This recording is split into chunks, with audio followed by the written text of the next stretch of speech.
Ертеде бір мейірімді тұрғындары бар ауыл болыпты. Сол ауылда анасымен бірге кішкентай қыз өмір сүріпті. Анасы бір күні қызына әдемі қызыл телпек сыйлапты. Қыз оны ұнатып, күнде киіп жүретін болған соң, жұрттың бәрі оны қызыл телпек деп атап кетіпті. Бірде анасы ас үйде тәтті бәліштер пісірді. Сосын ойнап жүрген қызын шақырып, былай деді: Қызым, мына бәліштерді әжеңе апарып бер. Орманда бейтаныс ешкімге сенбе, ешкіммен сөйлеспе. Қыз себетін қолына алып, қызыл телпегін киіп, орманға қарай жолға шықты. Күн шуақ еді. Ағаштар жайқалып, құстар ән салып тұрды. Қыз жол бойындағы гүлдерге сүйсініп, орманның сұлулығына тамсанып келе жатты. Сол сәтте оның алдынан бір қасқыр шыға келді. Қайда барасың, кішкентай қыз? Деп сұрады ол. Қыз Әжеме бара жатырмын.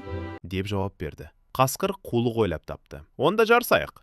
Сен мына жолмен бар, мен анау жолмен барайын. Кім бірінші жетер екен? Деді. Қыз келісіп, өз жолмен жүре берді. Ал қасқыр қысқа жолмен жүгіріп, әженің үйіне қыздан бұрын жетті. Есікті қағып: «Әже, бұл мен, қызыл телпекпін», деді. Әже қасқырдың жуан даусынан күмәнданса да, есікті ашты. Қасқыр шап беріп, әжені ұстап алып, шкафқа жасырып қойды. Өзі әженің киімін киіп, төсекке жатып алды. Біраздан соң қызыл телпек те әжесінің үйіне жетті. Ол төсек үстінде жатқан әжесіне қарап таң қалды. Әже, даусың неге біртүрлі? Құлағың неге үлкен? Көздерің неге қызыл? Тырнағың неге өткір? Ал тістерін көргенде қызыл телпектің жүрегі дүрсілдеп кетті. Ол анасының сөзін есіне алды. Бейтаныс ешкімге сенбе. Қыз қорықса да, батылдығын жинап, орман құстары мен кішкентай аңдарды көмекке шақырды. Қасқыр аңшылар естіп қалар деп, зәре-құты қалмай орманға қаша жөнелді.